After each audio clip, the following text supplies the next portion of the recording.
तो देखिए आप लोगों के सामने एक हिसाब है, दिया हुआ रहेगा, ऐसा ही दिया रहेगा और उसमें लिखा रहेगा आपको कि इसके मध्य बिंदु क्या होंगे। तो मध्य बिंदु जब निकालने की बारी आती है तो आपको कुछ और नहीं सोचना है, सिर्फ लिखना है x बराबर x1 प्लस x2 बटे 2 और फिर लिखना है y1 प्लस y2 बटे 2 जो कि आपको y हो जाएगा। y बराबर हो गया। अब देखिए x1 आपका 2 है, हम जानते हैं, लिख लेंगे 2।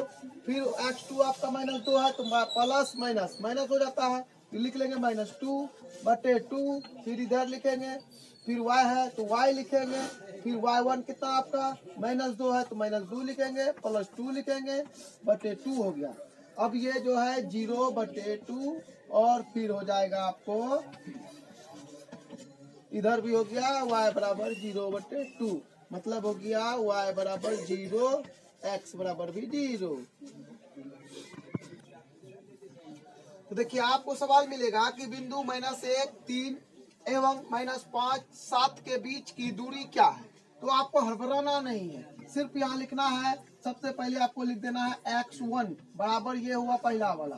फिर आपको लिखना है x2 आपको हो गया ये, और फिर लिखना है y1 हो गया आपको 3 तो आपको यहाँ 3 लिख देना है। फिर y2 बराबर 7 और आपको यहाँ लिखना है दूरी लिखने के बाद बराबर करना है, रूट में जाना है और लिख देना है x2 घटा x1 का होल स्क्वायर प्लस y2 घटा y1 का होल स्क्वायर।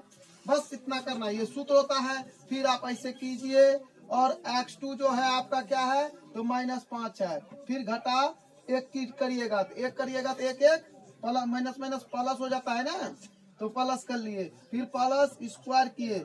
अब y जो है मेरा y2 7 है, घटा क्या हो जाएगा 3 का होल स्क्वायर होगा।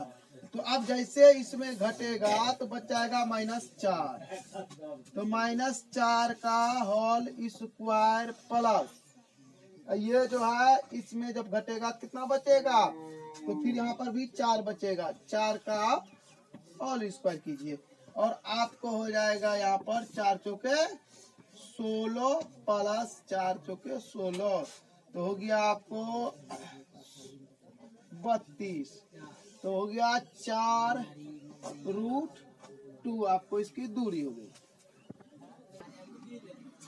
आपको देखिए लिखा रहेगा बिंदु 2, 3 की मूल बिंदु से क्या होगी। तो आपको क्या लिखा है कि बिंदु 2, 3 की दूरी मूल बिंदु से क्या होगी। यहाँ पर डाटा आपको बदल देगा परीक्षा में, दूसरा भी डाटा हो सकता है, तीसरा भी डाटा हो सकता है। तो आप उस डाटे को ध्यान में ना रखें, सिर्फ आपको यह ध्यान में रखना है कि मूल बिंदु से कर रहा है। जैसे ये मूल बिंदु से आएगा तो इसका मतलब हो जाएगा कि एक निर्देशांक जो है, एक जो नियामक है उसका वो 0 हो जाएगा। और डायरेक्ट सूत्र आप लिख सकते हैं यहाँ पर दूरी बराबर लिखेंगे सीधा। अगर मूल बिंदु से है तब x स्क्वायर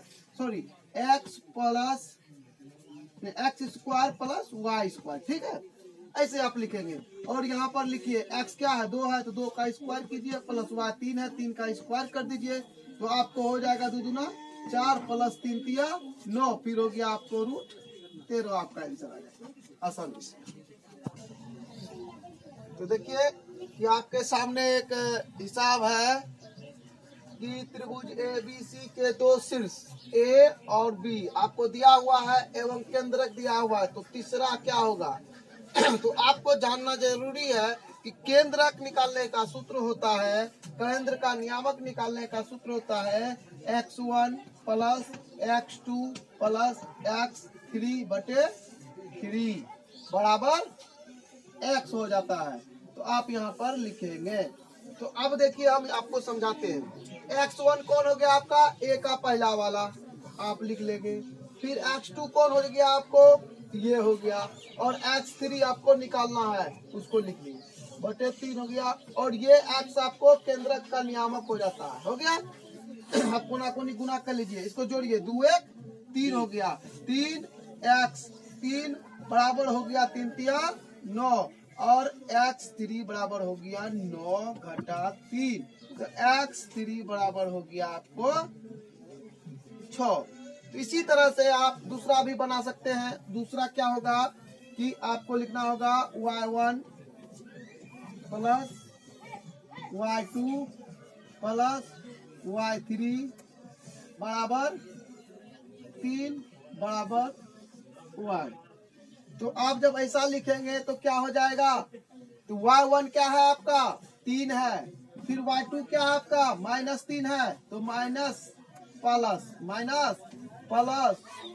y3 हो जाएगा बटे 3 होगा बराबर आपको 0 हो जाएगा, क्योंकि यहाँ 0 है। तो ये कट के 0 हो जाएगा और बचेगा y3 बराबर आपको 0। तो C का नियामक हो गया आपको 6,0।